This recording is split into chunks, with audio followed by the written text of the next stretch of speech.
Have you ever wondered what is the hardest thing to do in Honkai Star Rail? Especially for a late-game player with Trailblaze level 70? Clearing Memory of Chaos with 36 stars? Clearing Pure Fiction with 12 stars? No, all of that can be done if you understand how the game works and played long enough to build your team.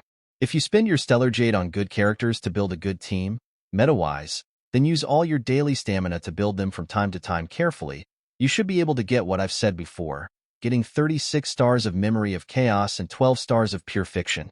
A lot of players have already done it. What differs from one account to another is just how fast they can clear.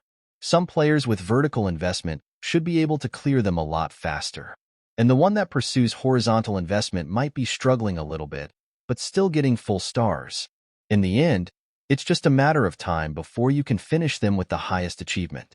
But what I want to share with you today is something even players with Trailblaze level 70 are still struggling with, including myself, who has played this account since Imbibitor Luni was released. As a late-game player, my daily routine in Honkai Star Rail is to farm and build my characters, including the upcoming one. I want to develop my characters with the best stats I can get, realistically. Because of this, I can't even count how much time I've spent entering the Relic and Planar stage. A lot of them are actually just a waste of time. Even after some weeks of farming, some of my characters are still not getting better. This happened when I tried to farm for Jinglu, before I stopped without making her a proper damage dealer like what people said. So let's talk about her first for a few minutes. Some people consider Jinglu the best damage dealer for new players in Honkai Star Rail. I've seen a lot of comments and upvote about her in some communities. The main reason is that Jinglu has 50 free critical rate. This number is huge. I can't even imagine there will be a Harmony unit with this kind of buff. Then why did Jinglu become my hardest character to build? Is it because I'm just an unlucky player who can't even build an easy-to-build character? No. Because there's an irony with a free massive stat like that. You see, having a free 50 critical rate means you don't really need to focus on critical rate anymore. You need to focus more on other things like critical damage and ATK. But in Honkai Star Rail, critical damage is considered better than ATK. That's why people always say critical value is the first thing to look at when judging damage dealers' build. This means you really need a lot of critical damage when building Jinglu. But what happens if you get a lot of critical rate? It will have a happy ending if we're talking about another character. But Jinglu? Yes, you need some of it, but not a lot. This is my best Jinglu build after farming for at least 2 months. Some people might say this is already good enough. But the truth is, it is still below my expectations. Let's compare her to my Imbibitor Luni, which I built in just a week. On paper, Jinglu looks better. But gameplay-wise, Imbibitor Luni hits harder.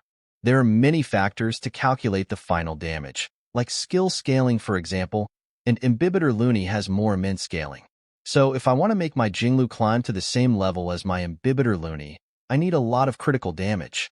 Something I desperately needed in those 2 months of Jinglu farming, that ending with I benches her forever. This problem might be solved if only I could get her light cone, but unfortunately, I wasn't lucky enough and get Welt's light cone instead at around 70 pity, even when I don't have any plans to use it.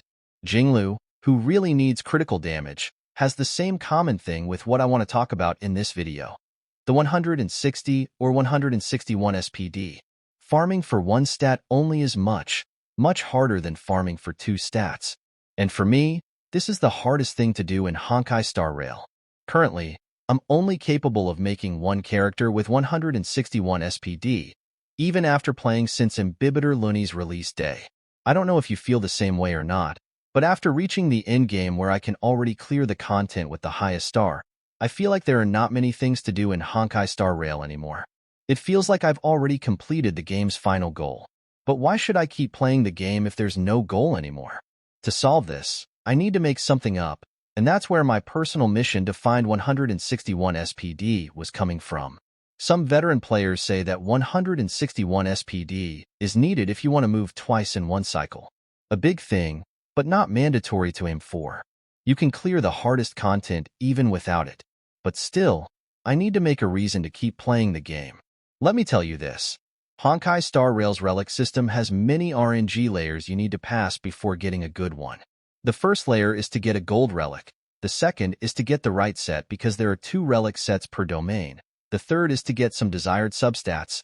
The fourth is to get the high roll. And the fifth is to get your desired substats leveled up. But the difficult difference between the fifth and the rest is like heaven and earth. In a week of farming, I believe you can complete the first 4 layers with some relics ready to level up. But after you level them up, tell me, how many relics can you consider worthy one? From my experience, lowering my standards and becoming realistic has already become my hobby. Now, if we use my previous example, I rarely mention building a DPS character except for Jinglu, because building them is not that hard for me. You can build them with the highest critical rate and critical damage, and anything that comes to your account between them, you can use them. You have 2 options, meaning you have more compensation. Unlike Jinglu, who needs critical damage the most, more than she needs critical rate, farming for her will be very strict. So combining all the 5 RNG layers I've mentioned before with one desired stat only is like finding a needle in a haystack. The struggle will literally be the same. I've already built 5 damage dealers that I can consider good enough. I have Herta, Himiko, Clara, Imbibitor Luni, and Acheron. I don't really set any standard towards a DPS since they have different scaling. But my support? The standard that I set for this account as good support is having 160 or 161 SPD, and only Pella has already reached 161 SPD.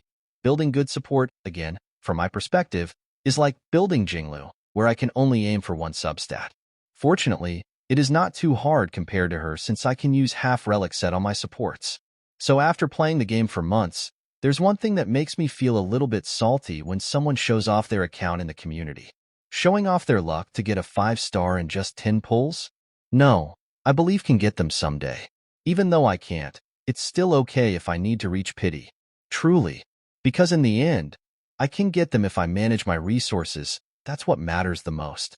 So what is it? Getting a good relic with 1 substat leveled up to level 15. This is the thing that hurts me because I know there's a chance that I can't get it even after playing the game for years. This kind of thing is just pure luck. And also the hardest thing to achieve in honkaistarrail. My recommendation for solving this hardest thing in honkaistarrail is to save anything that has SPD on it, no matter what set or piece it is. Maybe you don't really need them right now, but later, I can guarantee you this will help you. SPD is one of the most important substat in this game, and also the hardest one to farm. In the end, it will be determined by your luck, but having a lot of ammunition is the only way to prepare for it.